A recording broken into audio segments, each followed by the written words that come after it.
Ave oh, fakru dengan sange.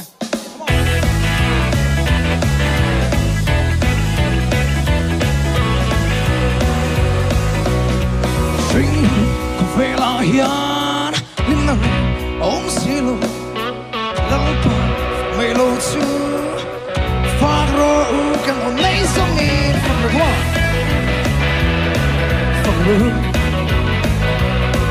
kan om nei song hian in lalpa I foka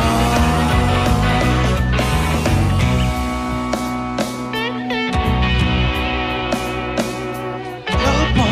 foka kan om nei songin fakru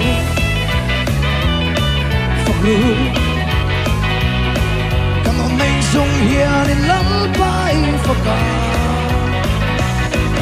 falai ni song te hi lalpa tan in mangang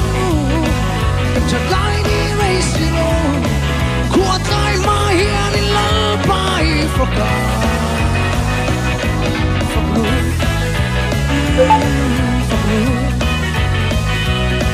kan om nei song hian in lalpa I foka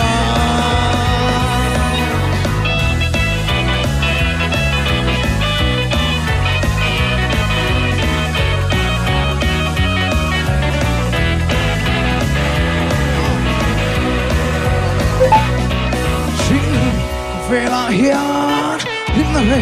om silo lalpa fak melo